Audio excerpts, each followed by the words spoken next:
Arrancamos entonces con la corrección del examen global que rindieron. Como les dije recién, van a ver que hay opciones que están de más para odontología, hay opciones que en tecnicaturas no están, pero todas las opciones restantes están, es decir, los dos van a poder corregir su examen global bien, independientemente de en qué carrera estén, ¿sí? La idea es que también nos sirva, hay una sola pregunta que es distinta y todas las demás son exactamente iguales, entonces nos van a servir para poder repasar también. Empezamos con la primer pregunta. Nos dice, la membrana plasmática define los límites de la célula y permite que ésta exista como una entidad diferente de su entorno.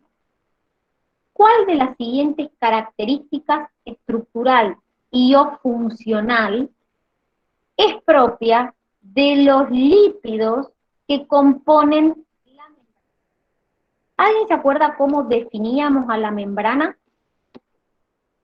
¿Cómo se definía la membrana? La membrana celular o plasmática. ¿Era una bicapa? ¿Cómo? ¿Cómo estaba conformada? Era selectivamente permeable, muy bien, eso quiere decir que algunas sustancias dejaba pasar y otras no, pero ¿cómo era su composición? ¿Qué tipo de lípidos la formaban? ¿Era una bicapa? ¿Cómo? Lipídica, formada por proteínas y lípidos. Muy bien, es decir, es una bicapa fosfolipídica, está formada por fosfolípidos, y como dijeron muy bien ahí, también contiene proteínas. Las proteínas podían ser integrales o podían ser periféricas. Ahora vamos a ver una imagen. Dice, los glucolípidos se ubican principalmente en la cara interna de la membrana plasmática, ya que participan en el anclaje del citoesqueleto a la misma.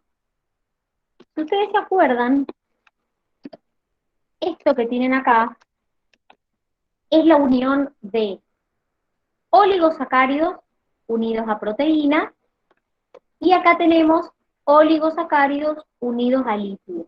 Esto que tenían acá eran los fosfolípidos. Por lo tanto, los glucolípidos yo los tenía en la cara externa, al igual que las proteínas. ¿Cómo se llamaban la estructura que formaban los glucolípidos y las glucoproteínas?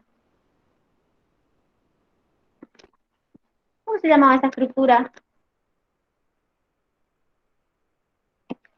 A ver si se acuerdan. Glucocálix. ¿Y para qué servía esa estructura? ¿Qué función cumplía? A ver, ¿qué función cumplía? Permitía la adherencia y el reconocimiento de sustancias. Entonces, no se ubican en la cara interna, sino que se ubican en la cara externa de la membrana y forman lo que se llama el glucocálix. Como les dije, sirve para la adherencia y para el reconocimiento de sustancias. En la B me dice, los fosfolípidos constituyen el 60% de la membrana plasmática, formando una barrera para muchas sustancias hidrofílicas y de partículas cargadas disponiéndose en forma de bicapa. ¿Qué tiene de incorrecto esto?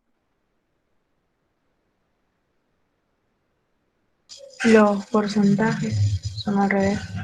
Muy bien, es decir, el 60% eran proteínas y el 40% eran lípidos. Pero sí es verdad que los fosfolípidos forman una barrera contra sustancias hidrofílicas y contra partículas con carga. Por eso las sustancias que son hidrofílicas y las partículas cargadas no pueden atravesar la membrana. Los fosfolípidos pueden interactuar con proteínas periféricas, tanto en la cara citosólica como en la cara exoplasmática, a través de sus cabezas polares. Y eso es correcto. Que nosotros le llamemos proteínas periféricas no quiere decir, perdón, que solo se encuentren en la cara externa. De hecho, fíjense que yo tengo en la cara interna y en la cara externa las proteínas periféricas. Se les denomina periféricas porque no atraviesan la membrana como lo hacen las proteínas integrales. Pero las proteínas periféricas yo las encuentro en la cara externa y también las encuentro en la cara interna de la membrana. Después me dice, las moléculas de colesterol que se ubican del lado externo de la membrana plasmática participan en la adhesión de las células entre sí y en el reconocimiento de moléculas que deben interactuar con las células. ¿A dónde están las moléculas de colesterol en esta imagen? ¿De qué color están pintadas? Amarilla. Exactamente, es decir, las moléculas de colesterol se encuentran entre las colas de los fosfolípidos. Es decir, acá en la imagen, lo ven acá, entre las colas de los fosfolípidos. No se encuentran en la cara externa, se encuentran en la parte interna de la membrana, vendría a ser entre las colas de los fosfolípidos, ya sea de la membrana o capa interna, como de la membrana o cara externa. ¿Todas las membranas tienen colesterol? ¿Todas las membranas plasmáticas? ¿O no? ¿Qué dicen? Sí, porque le daba rigidez. A ver, ¿todas o solamente el animal? No, el animal. Exactamente, por eso las membranas plasmáticas de los vegetales no poseen colesterol en la membrana. Y está muy bien, lo que hace el colesterol es regular la fluidez o rigidez de la membrana. Y en odonto tenían una opción más que dice todas las opciones mencionadas son correctas. Acá, recuerden que nosotros tenemos, esto que tienen acá es un fosfolípido, esta era la cabeza del fosfolípido y esta era la cola. ¿Alguien se acuerda cómo era la cabeza respecto a la cola? ¿Cuál era hidrofílica y cuál era hidrofóbica? Hidrofílica, hidrofílica la cabeza. Muy bien, hidrofílica la cabeza, hidrofóbica la cola. Y acá tenemos las proteínas integrales, que son las que atraviesan la membrana, y las proteínas periféricas que las encuentro en la cara externa o en la cara interna. ¿Sí? Muy bien, como me dijeron ustedes, es una membrana semipermeable, algunas cosas la pueden atravesar, otras no. Por ejemplo, como decía acá la consigna número 2, o B, los lípidos hacen que la membrana no me deje pasar ni sustancias hidrofílicas ni partículas cargadas. ¿Alguna duda con esta pregunta?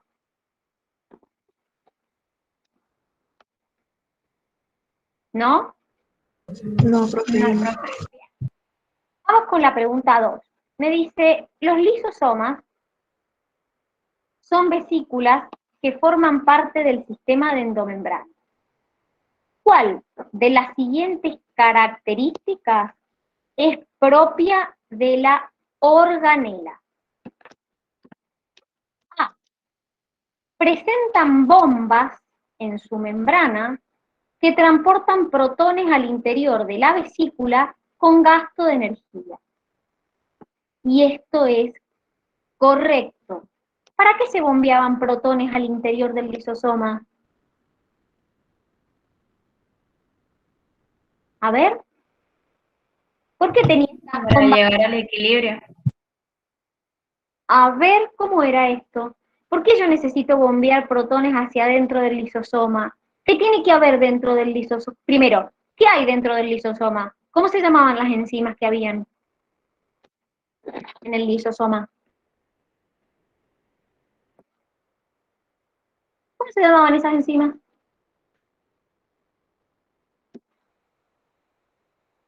Hidrolíticas. Dentro del lisosoma yo tenía un tipo de enzimas que se llaman enzimas hidrolíticas. ¿Y para qué necesito que en la membrana del lisosoma haya bombas que me bombean, como su nombre lo indica, protones hacia adentro del lisosoma. ¿Qué necesito? Bueno, dentro del lisosoma, como yo tengo enzimas hidrolíticas, lo que yo necesito es mantener un pH ácido. Entonces, por eso se bombean protones hacia adentro del lisosoma, porque yo necesito mantener un pH ácido, porque es el pH al cual funcionan esas enzimas hidrolíticas que hay adentro. Esa es la razón por la que necesito que se bombeen protones hacia adentro, porque dentro del lisosoma yo tengo enzimas hidrolíticas que para poder actuar necesitan un pH determinado. Por eso esta opción era correcta. La B me dice, presentan granas que contienen enzimas resultantes de la invaginación de la membrana lisosomal interna. ¿A dónde tenía yo las granas? ¿En qué estructura? ¿En qué organela?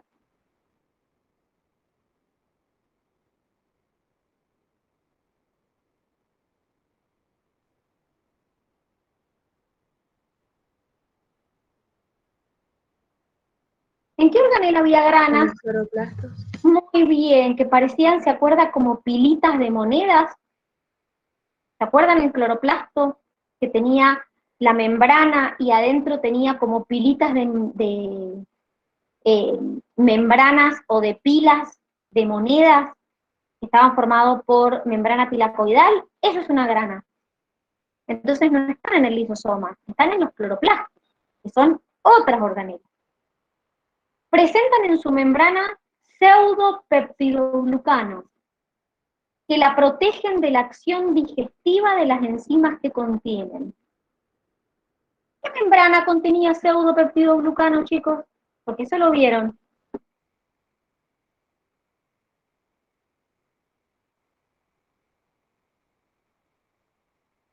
¿Qué membrana tenía pseudopeptidoglucanos? Les doy una idea. Lo vieron en reinos.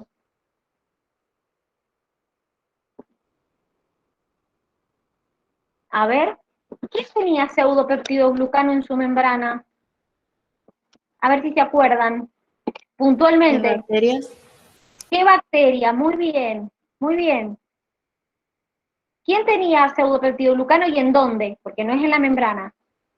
A ver si se acuerdan, para que puntualicen un poquito mejor. En reino Monera lo vieron. En el En la reino del... pared celular sería, profe. Muy bien, perfecto. En la pared celular lo vieron. Ahí encontrábamos el pseudopeptidoglucano. Lo que tiene en la membrana del lisosoma son oligosacáridos que lo protegen de la acción de las enzimas. Puntualmente, esos oligosacáridos son ricos en una sustancia que se llama polilactosamina, es un oligosacárido específico, que lo que hace es, al encontrarse en la membrana del lisosoma, hace que las propias enzimas del lisosoma no digieran su propia membrana. Porque imagínense que si no, las enzimas que tiene dentro digerirían la membrana. Entonces, estos oligosacáridos se unen a las glucoproteínas de la membrana y hacen que en ese lisosoma no se produzca esa degradación de la membrana, justamente como estábamos hablando. Entonces, no está relacionado con el pseudopeptidoglucano, sino que está relacionado con un oligosacárido particular, que es rico en polilactosamina. A ustedes les figura directamente como oligosacáridos, pero para que tengan una idea, en el caso del pseudopeptidoglucano, está formando puntualmente la pared de quiénes. A ver, ¿de qué tipo de bacterias? ¿De qué dominio? Eubacteria. A ver, ¿cómo era? Las del dominio bacteria o eubacterias tenían la Eubacteria, profe. de peptidoglucano. Las del dominio arquea o arquebacterias son las que tenían la pared de pseudopeptidoglucano. Entonces, ni siquiera formaba parte de una membrana, sino puntualmente de la pared de las bacterias del dominio arquea. La D me dice, contiene enzimas hidrolíticas, hasta ahí está bien, porque dentro del lisosoma teníamos enzimas hidrolíticas, que atraviesan la membrana del lisosoma hacia el citosol para digerir bacterias fagocitadas por las células. ¿Qué pasaría si las enzimas hidrolíticas, primero, si se acuerdan, ¿alguien se acuerda qué hacían las enzimas hidrolíticas?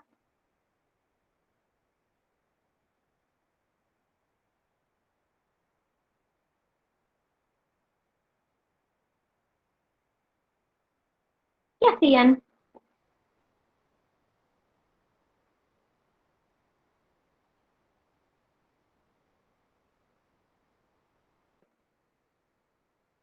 ¿Cuál era la diferencia? ¿O qué función cumplían estas enzimas hidrolíticas o qué función cumplían los lisosomas?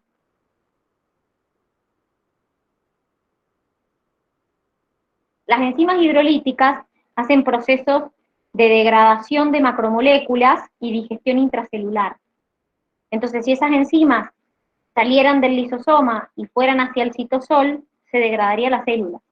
No pueden atravesar la membrana lisosomal esas enzimas hidrolíticas. Y la E me dice, contiene enzimas oxidativas que permiten la degradación de compuestos tóxicos y participa en la síntesis de lípidos.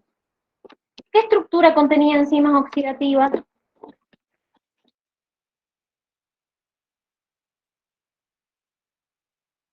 Los peroxisomas. Muy bien, los peroxisomas tienen enzimas oxidativas.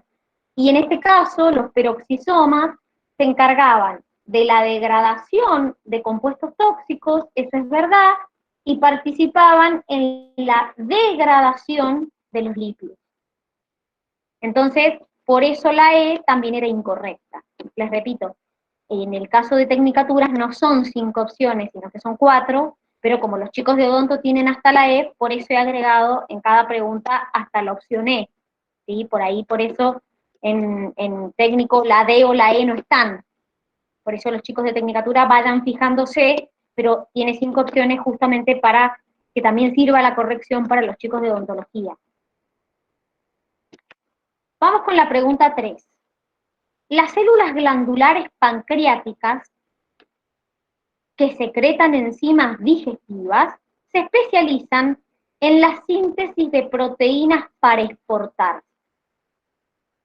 ¿Qué organela es particularmente abundante en este tipo de células para cumplir esta función? Fíjense que me están hablando de la función de síntesis proteica, pero no cualquier proteína, sino proteínas de exportación. Entonces vamos a ver ahora qué opciones me daba.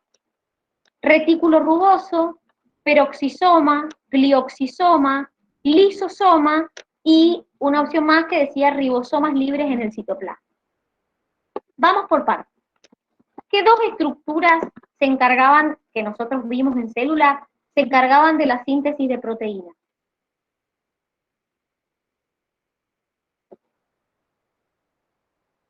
¿Qué dos estructuras que ustedes vieron en células se encargaban de la síntesis de proteínas?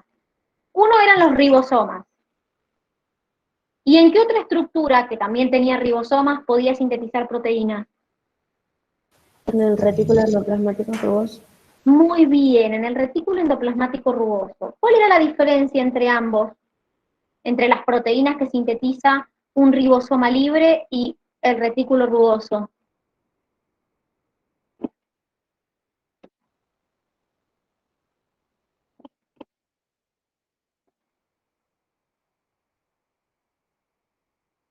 No entendí la pregunta, profe. ¿Cuál era la diferencia entre las proteínas que sintetizan los ribosomas libres, que están en el citoplasma, y los ribosomas o el RER, que está, o sea, los ribosomas que están adheridos al RER? ¿Cuál es la diferencia entre esas dos proteínas que se sintetizan? Porque ya me dijeron ustedes que los dos sintetizan proteínas. Bueno, ¿cuál es la diferencia entre esas proteínas? Que el retículo endoplasmático rugoso los tiene adheridos.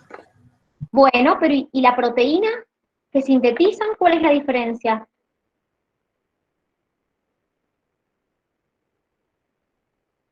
que el retículo rugoso, las proteínas que produce, son proteínas de exportación. Es decir, son proteínas que van hacia la membrana o hacia afuera de la célula, mientras que la proteína que produce los ribosomas libres son proteínas de uso dentro de la célula. Por ejemplo, son proteínas que pueden ir a una mitocondria, que pueden ir, no sé, proteínas que pueden ir a cualquier estructura o usarse en el citoplasma. Esa es la diferencia entre la proteína que se sintetiza en el RER y la proteína que se sintetiza en los ribosomas libres. El uso o el destino de la proteína que sintetizan. Las del RER son de exportación, las de los ribosomas libres se usan dentro de la célula. Los peroxisomas, ya dijimos, se encargan de procesos de desintoxicación celular y de degradación de lípidos. El glioxisoma era un tipo de peroxisoma especial que había en las semillas de las plantas. Son peroxisomas, pero peroxisomas que se encuentran en las semillas de las plantas. Y los lisosomas se encargan de la digestión intracelular y de la degradación de macromoléculas. Entonces, en este caso, como me aclaraba que lo que necesitaba o eran sintetizar proteínas para exportar, claramente la organela que van a tener más desarrollada es el retículo endoplasmático rugoso. Cuando nosotros les explicamos célula, nosotros les dijimos que no siempre en una célula yo encuentro una sola organela de cada cosa. ¿Qué quiere decir esto? Esto quiere decir que, por ejemplo, las células que necesitan mucho ATP van a tener mucha cantidad de mitocondrias. Las células que necesitan mucha cantidad de proteínas de exportación van a tener desarrollado el retículo endoplasmático rugoso. Las células que necesitan sintetizar mucha cantidad de lípidos van a tener más desarrollado el retículo endoplasmático liso. Entonces, ustedes traten de darse la idea de que en una célula no siempre tengo una mitocondria, un cloroplasto, sino que generalmente tengo mucha cantidad y dependiendo de la función que esa célula cumpla es de qué organela va a predominar. Por ejemplo, las células musculares que necesitan mucho ATP tienen mucha cantidad de mitocondrias, porque necesitan ATP. Una glándula que tenga que producir una hormona lipídica, por ejemplo, va a tener mucho retículo liso, porque es el que se encarga de sintetizar los lípidos. Entonces, dependiendo de qué procesos yo tenga que hacer, por ejemplo, en una estructura donde yo necesito hacer procesos de desintoxicación, como por ejemplo el hígado, yo voy a tener muchos peroxisomas. ¿Por qué? Porque se encarga del proceso de desintoxicación. Entonces, básicamente, la pregunta esta iba orientada a esto, a decirme, bueno, ¿qué organela vas a tener de más o más desarrollada según la función que te están pidiendo? ¿Quedó claro? O más o menos. Sí, profe. Sí, profe. Bien. Vamos con la pregunta 4. A nivel alveolar, se produce el intercambio de gases entre el aire y la sangre de los capilares sanguíneos. Esto no se hagan problema todavía porque ustedes todavía no ven el intercambio gaseoso, lo van a ver en respiratorio. Van a entender bien a qué nos referimos con el intercambio de gases, qué gas o qué gases se produce el intercambio. Me dice, ¿qué mecanismo de transporte utiliza el oxígeno y el dióxido de carbono para atravesar la membrana a través de las cuales se realiza el intercambio? Les cuento brevemente, como para que sepan. En los alvéolos de nuestro sistema respiratorio, ya lo van a ver cuando veamos sistema respiratorio, los alvéolos están dentro de los pulmones, yo voy a producir un intercambio gaseoso. ¿Qué quiere decir eso? La sangre con mucho contenido de dióxido de carbono va a ceder dióxido de carbono en el alvéolo y va a captar oxígeno. Entonces de esa manera se va a oxigenar. Ese intercambio de gases entre oxígeno y dióxido de carbono, tiene que atravesar membranas para producirse. Tiene que atravesar el capilar que lo esté llevando hasta ahí, que es un capilar sanguíneo, y tiene que atravesar el alveolo, la pared del alveolo. Entonces, lo que me están preguntando acá es cómo atraviesan esas membranas el oxígeno y el dióxido de carbono, que son gases. Entonces las opciones eran, repito, acá fíjense que hay 5, en odontología, en tecnicaturas van a haber 4. Igual la correcta sigue siendo difusión. La opción A me dice transporte activo a través de una proteína formadora de canal. Acuérdense que cuando yo hablo de un transporte activo, ¿a qué hace referencia? ¿Qué significa que un transporte fuera activo? Que gasta ATP. Que gasta ATP. ¿Y por qué gasta ATP? Porque ¿de dónde a dónde se mueven las sustancias?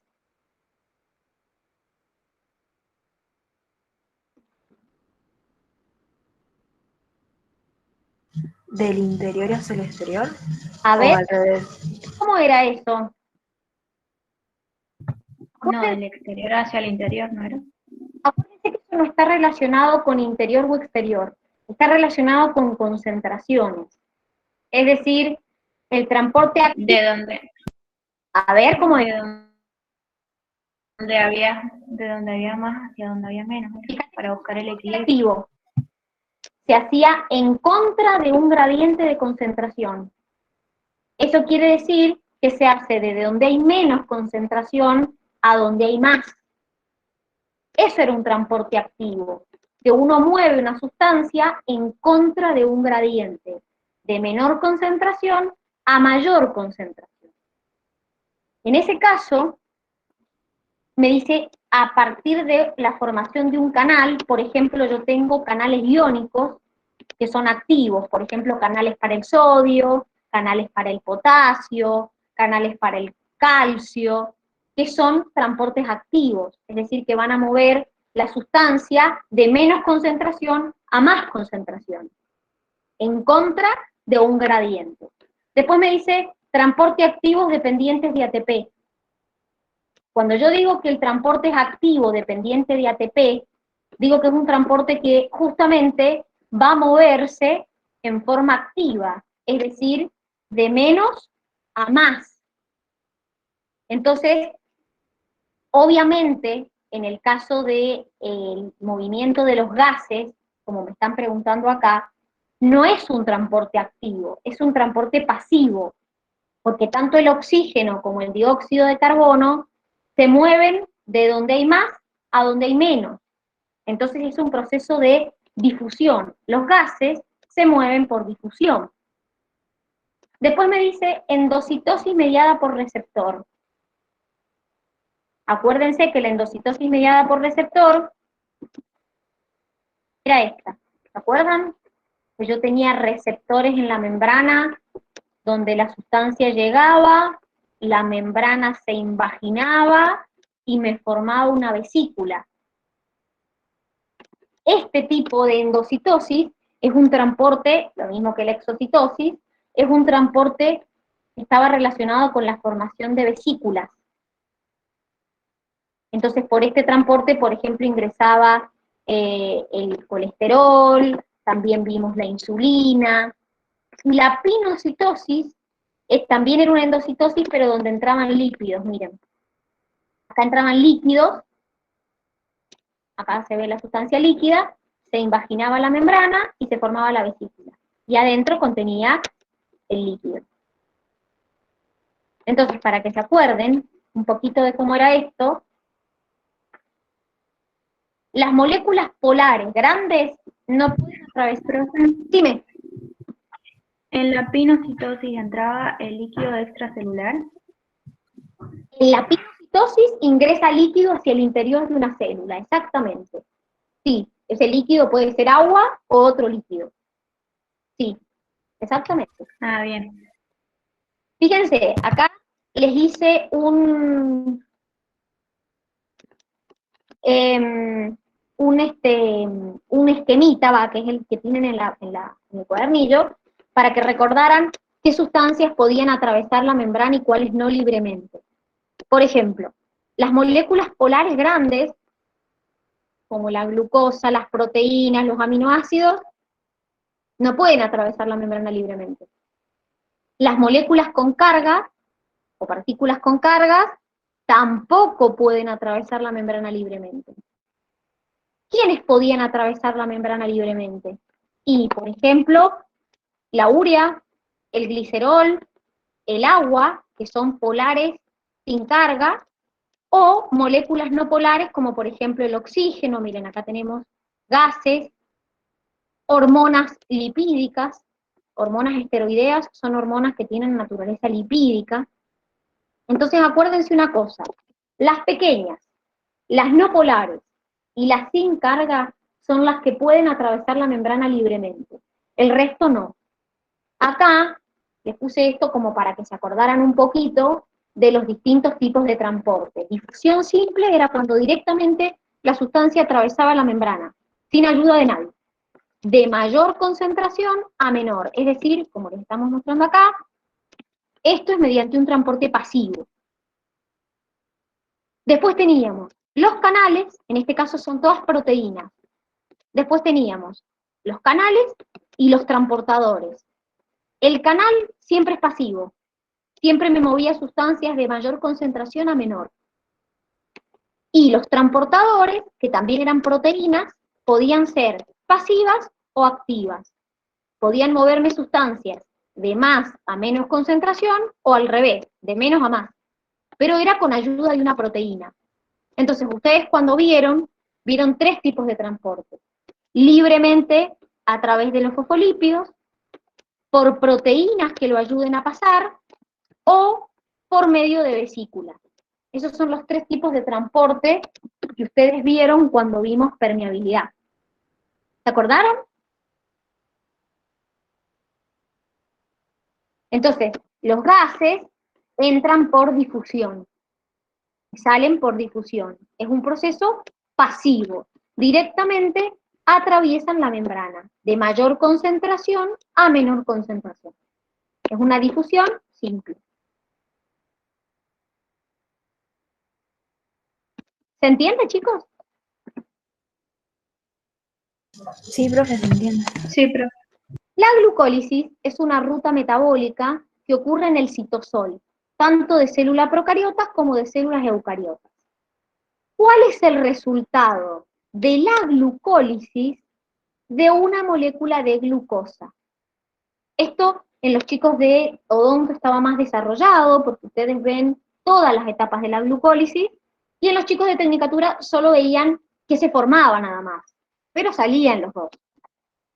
Me dice, 2 moléculas de etanol, agua y se libera dióxido de carbono. Cuando yo hablo de la producción de etanol, es un tipo de fermentación que se llama fermentación alcohólica, que es de hecho por donde se produce el vino, la cerveza. La B me decía 2 moléculas de piruvato y la energía liberada se almacena en moléculas de ATP. Esa era la correcta. Ahora vamos a ver. 2 moléculas de ácido láctico, agua, y la energía es almacenada en moléculas de ATP. Cuando yo produzco ácido láctico, lo que yo estoy haciendo es una fermentación láctica, no un proceso de glucólisis. Una molécula de 6 carbohidratos o de carbohidrato de 6 carbonos, agua y oxígeno libre. En la glucólisis no se genera una molécula de 6 carbonos, se consume una molécula de 6 carbonos que es la glucosa. Y por último dice 2 moléculas de acetilcoenzima A, agua, y la energía liberada se almacena en moléculas de ATP. El acetilcoenzima A se forma en un paso siguiente, que es la oxidación del pirúvico. Miren, esta imagen es la que ustedes tenían los dos, tanto en tecnicaturas como en odontología. Esto que tenemos acá es la glucólisis, que es lo que me está preguntando a mí, y por cada molécula de glucosa yo obtenía ácido pirúvico. 2 moléculas de ácido pirúvico y la energía se almacenaba en moléculas de ATP. Este proceso me genera ATP. Entonces esa era la respuesta correcta. 2 moléculas de ácido pirúvico. Fíjense que acá les mostraba que yo en una fermentación podía obtener ácido láctico o etanol. En una fermentación láctica o en una fermentación alcohólica. Y cuando me hablan de la formación del acetil-CoA, es el paso este. Es cuando el pirúvico se oxida y me forma acetilcoenzima A. Es un paso después, no es la glucólisis en sí. Esto son las etapas de la glucólisis que veían los chicos de odontología, es decir, ustedes ven la glucólisis en detalle. Acuérdense que la glucólisis tenía 2 etapas, una primera etapa donde se consumía ATP, acá teníamos todos los intermediarios, y una segunda etapa donde yo generaba ATP y generaba NAD reducido. Entonces el final era la formación de 2 moléculas de ácido pirúvico. ¿Sí? Acuérdense que ustedes en odontología ven el balance, y el balance es que en el proceso de la glucólisis se generaban 2 ATP y 2 NAD reducidos. Por cada molécula de glucosa que entraba, yo terminaba formando 2 moléculas de ácido pirúvico, 2 ATP y 2 NAD reducidos. Ese era el balance energético total de lo que vendría a ser la glucólisis. Repito, los chicos de odonto lo ven en detalle, los chicos de tecnicatura solamente tenían esta imagen y esta descripción de lo que ocurría en la glucólisis. Vamos con la 6. ¿En qué fase del ciclo celular se produce la duplicación del ADN? Me decía, mitosis, fase G1 de la interfase, fase G2 de la interfase, fase S de la interfase, meiosis. ¿Qué significaba la mitosis? ¿Qué significa hacer mitosis?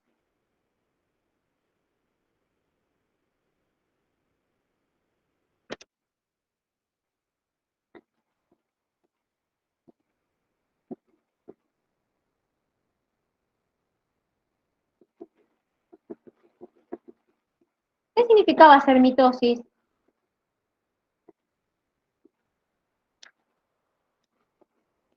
Mitosis, chicos, significa división nuclear. Y citocinesis, división del citoplasma. Entonces, la mitosis es cuando se dividía el núcleo y ocurría posterior a la duplicación del material genético. Porque en una mitosis yo obtengo 2 hijas idénticas a la madre, entonces necesito que previamente el ADN se haya duplicado. Miren, esto es lo que tenían acá. Ustedes tenían estas 3 etapas que se llaman interfase, y después tengo la mitosis y la citocinesis.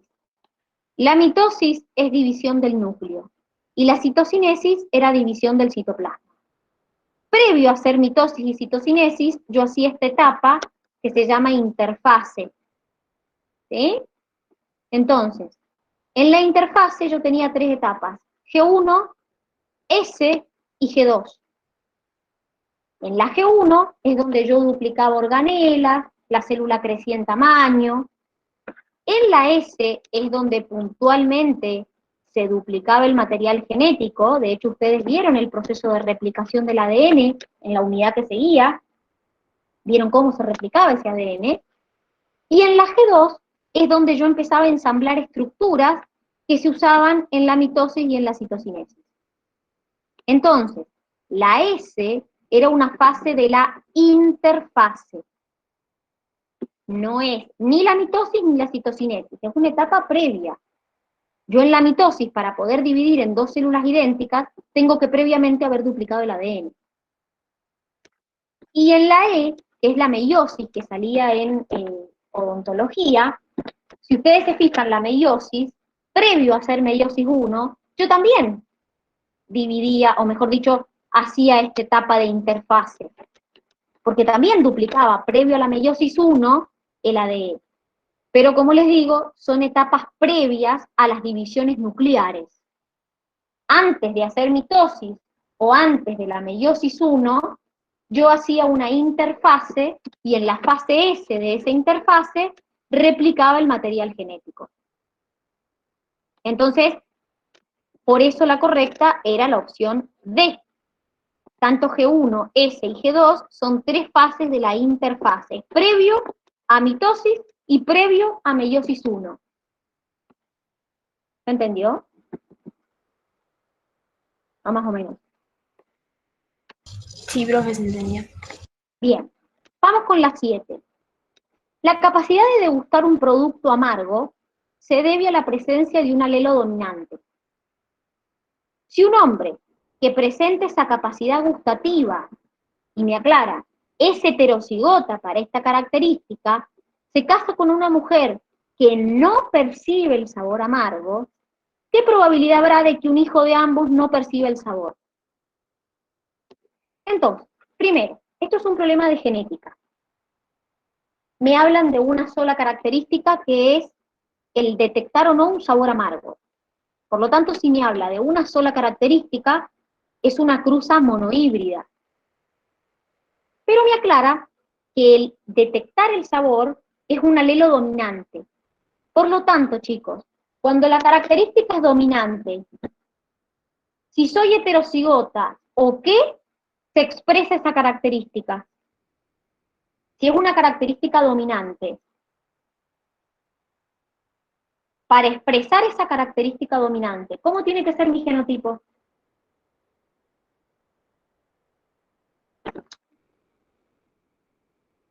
¿Cómo es? ¿Homocigota? ¿Qué tipo de homocigota? Si es una característica dominante. ¿Homocigota cómo?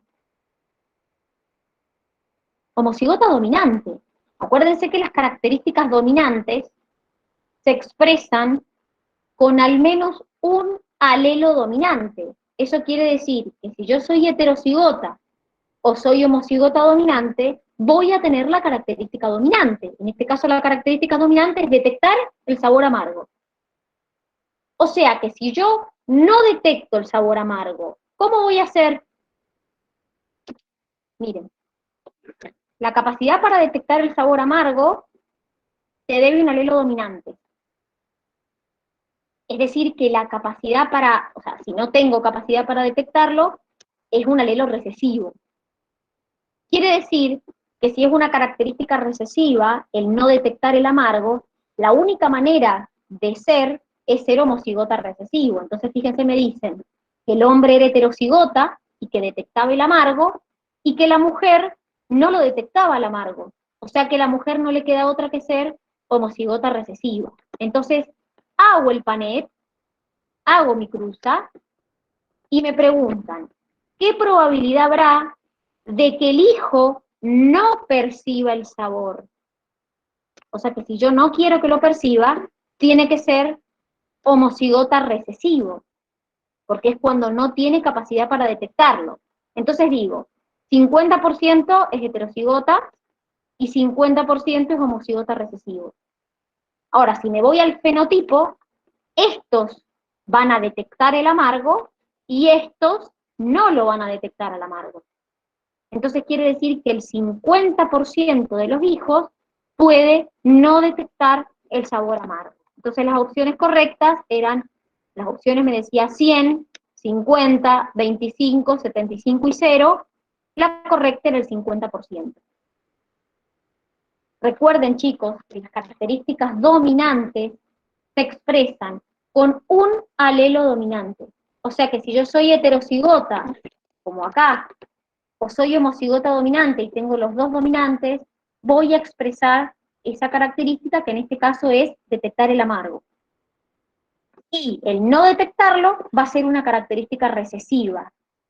Entonces, la única manera de no detectar el amargo es ser homocigota recesivo. ¿Se entendió? ¿O más o menos? Sí, profe, se entendió.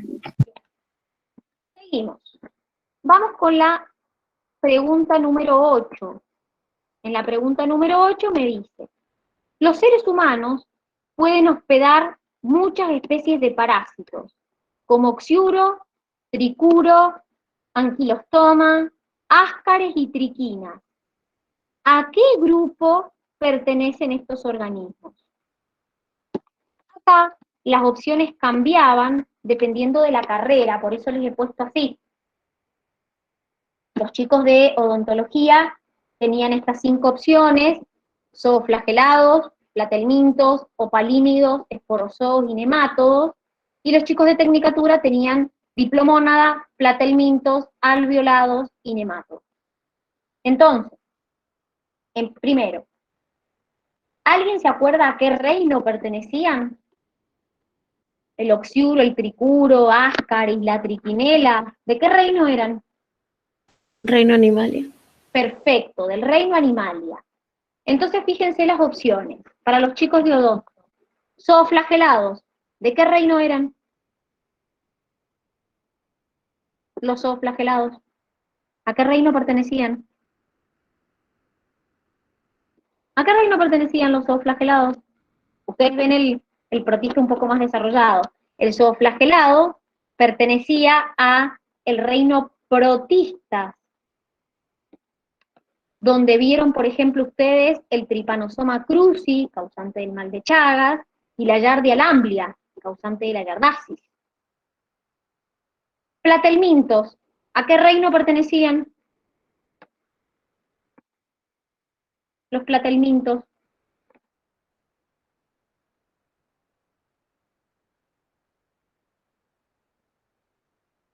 A ver. Al Reino Animalia también. Muy bien, dentro de los platelmintos estaban la fasciola hepática y esquistosoma, que pertenecían a la clase tremátoda, y las tenias, que pertenecían a la clase cestoda. Después, opalímidos. Estos ni siquiera también eran del reino protista, pero en este caso eran parásitos de sapos, ranas, reptiles, peces. Y los esporozoos, que también son protistas, por ejemplo, ustedes vieron el Plasmodium, que es el agente causal de la malaria, o paludismo. Entonces, el correcto era que son nemátodos. Los nemátodos, el filum de los nemátodos, pertenece al reino Animalia. Son pseudocelomados. Y en tecnicaturas, diplomónada, ustedes vieron la Yardia intestinalis, causante de la yardasis. Otra vez platelmintos, la diplomónada, acuérdense que pertenece al reino protista. Después, platelmintos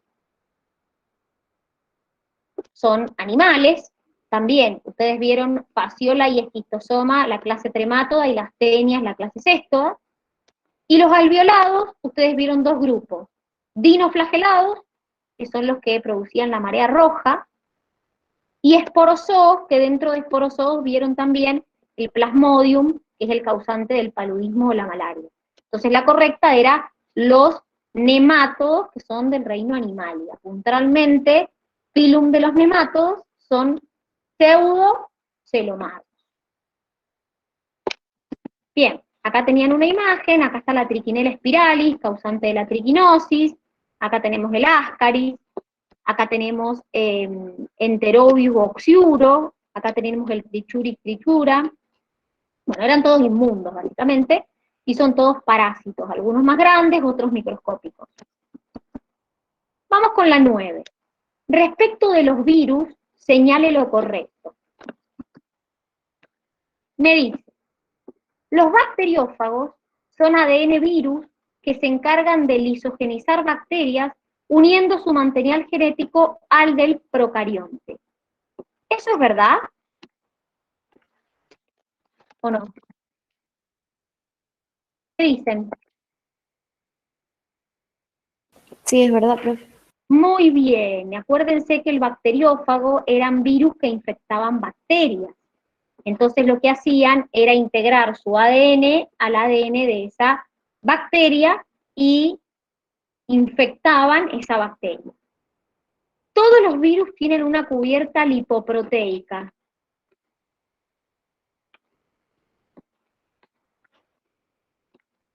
¿Sí o no?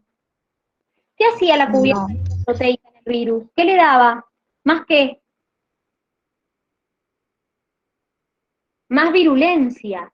Los virus que tienen una cubierta lipoproteica por fuera son más infectivos porque son más difíciles de destruir.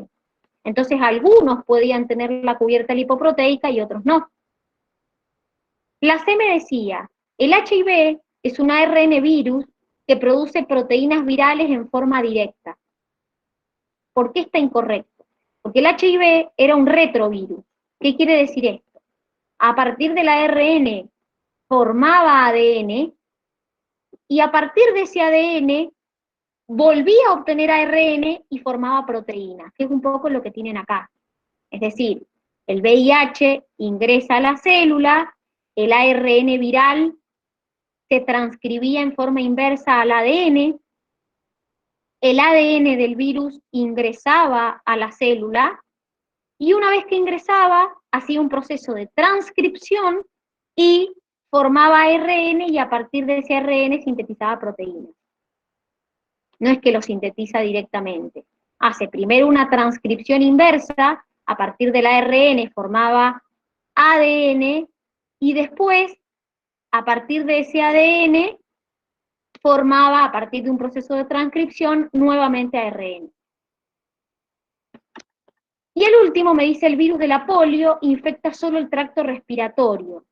La polio no solamente afectaba el tracto respiratorio, también afectaba el tracto intestinal y a veces el tracto nervioso también. Entonces, bueno, por esa razón, la D también era incorrecta. La última me dice, ¿cuál de las siguientes enfermedades es causada por una bacteria? Y acá estaban las opciones. No me acuerdo cuál era la opción que salía en la última en odonto, no me acuerdo qué otra opción de esta salía, pero la varicela es producida por un herpesvirus, el virus de la varicela zoster. Herpes también es un virus, el herpesvirus. Acuérdense que teníamos el herpes tipo 1, que era el labial, el tipo 2, que era el vaginal, y también teníamos el herpesvirus. Todos estos son virus. La hepatitis A también es producida por un virus, puntualmente es un ARN virus. Y la gonorrea era la que era correcta, que es producida por Neisseria gonorrea, que es una enfermedad de transmisión sexual. En odonto no me acuerdo qué opción salía, perdón, que esa se me chispoteó. No me acuerdo qué otra opción salía. Si alguno de odonto me puede decir cuál es la otra opción que salía.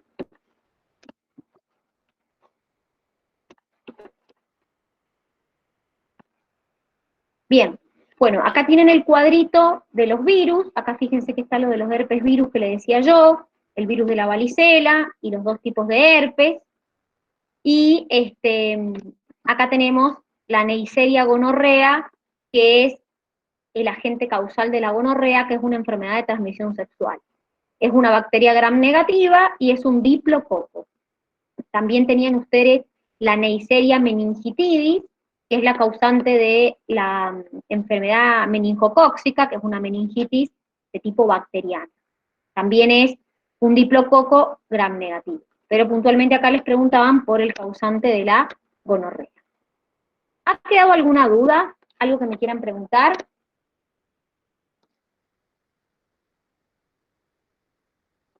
¿No?